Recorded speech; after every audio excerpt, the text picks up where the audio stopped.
But yeah, New York City is my bread and butter over there. There's a lot of Italians out of there, so they my buddy, the one that eats Chipotle, he went to see something. I didn't know if it was at Beacon or somewhere else, but I know he went to see it. And Lubes, the one that stutters likes you. Yeah, it was good. So it's airing Saturday. We're proud of it. Tony Danza came, and Seinfeld was there, so it was nice, man. The guys I grew up watching, to have them come and watch me it was nice. Now nice Seinfeld showed up to your pilot shooting also. No, Seinfeld didn't. I don't think he. No, he didn't. But I did Comedians in Cars with him, and then we've become kind of fast friends over the last, I'd say, 6-7 months. Guy that I really enjoyed watching, still do, and when you got a guy like that who's been through the whole thing, the whole thing, it's a good guy to give advice and kind of listen when you're in the presence of someone like a guru. You don't talk, you just listen. So he's a fucking guru. He proved it, dog. With a fucked up show. Just a fucked up show.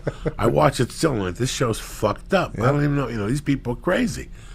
But it changed television forever. It really opened up the lights. Man, a lot of guys are still around that I used to watch as kids and admire, I don't know how much I admired Pauly Shore. I just liked him as a comic back then. I just liked the environments that he was in with the spring breaks, and I wanted to go to Daytona Beach because Pauly Shore was there, and he was doing his MTV spring break. Jesus Christ! What's the hot spot now for fucking? I don't know. Mexico? Maybe. I have no. I never once went on spring break. I was never cool enough to do that. You never? 4 years. I had no idea. Well, you can't put a bikini on. You know what I'm saying? No, I couldn't. I could. You could have just gone down there and hijacked. I never went went to spring break one time.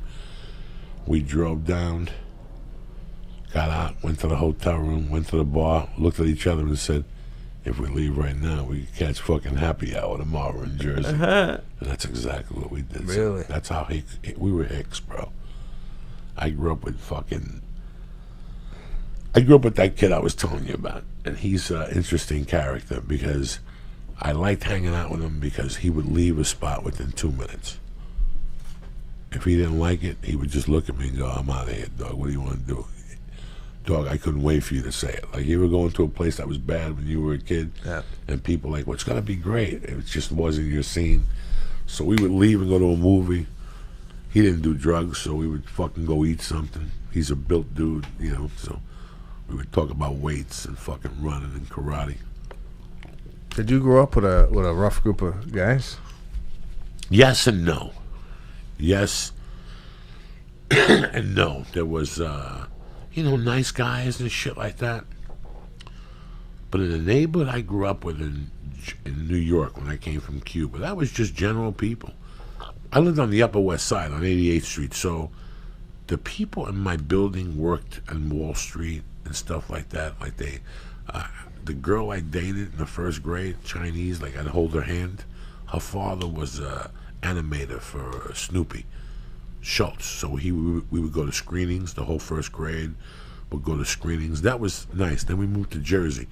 That was a little bit more blue collar, and you had your nice people, and then you had the people that you figured out over the years what the fuck they did, and then you had a handful of people that it was the type of shit that you read about in the paper, and you just didn't even talk to them. Like, they had nothing to do with you unless you wanted to, unless you wanted to be cool or something. Yeah. What the fuck was that? My nut gets stuck. Sometimes a little nut gets stuck in your fucking pants and shit. Oh God. So what cities? Where are you opening the tour at this Saturday? When is it open? Well, we're doing shows together. Oh, that's right. What the fuck am I talking about? We're going to Oddball comedy tour, and this is the last weekend of Oddball. This is it. This is it. So we're doing Friday night in San Jose, or whatever the fuck that is. Mountain View. And Mountain View. Then Irvine Saturday. Sunday is Arizona.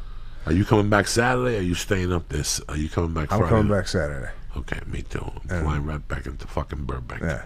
And then we'll go to Irvine. And then the next day I shoot out of Burbank right to Phoenix. Right to Phoenix. Come right back on Monday. 6 a.m. flight. I land at 7:30. Early, man. I'm done with those flights. I have to get up early and get it out of the way, Sebastian. If not, I get nervous. About what? Terrorism. They don't shoot people till 9:30 East like it. So you literally leave because you're in fear of... Well, that's part of the whole fucking deal. I leave early because, number one, I got to take the 405. I got two options.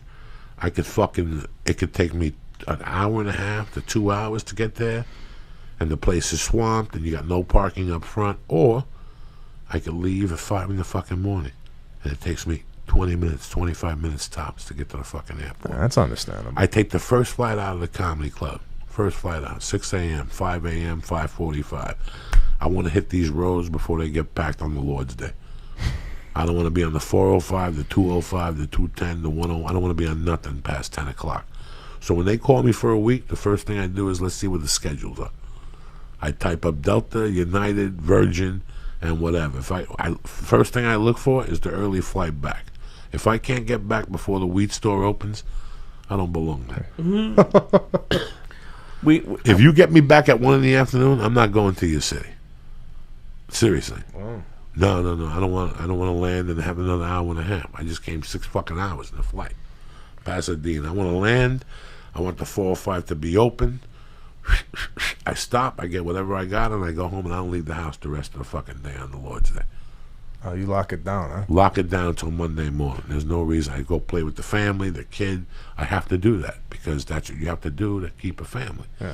Can't work Sundays when you got a kid, dog. You grew up on Sundays, everybody held hands. Your dad led the table, right? You said a prayer. Grandma came over. The cousins came over. If you don't do that, you got nothing. Yeah. I don't give a fuck what any motherfucker tells you.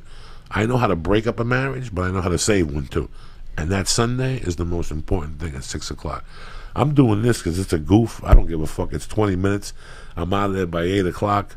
I go back to the hotel. I smoke dope. I'll jump in the pool and get room service or something. But I would never work a fucking Sunday. I fucking hate working Sundays. If I was single, I'd be sucking fucking somebody's asshole on Sundays. You know me. I don't give a fuck, Sebastian Maniscalco. We're too old for that shit.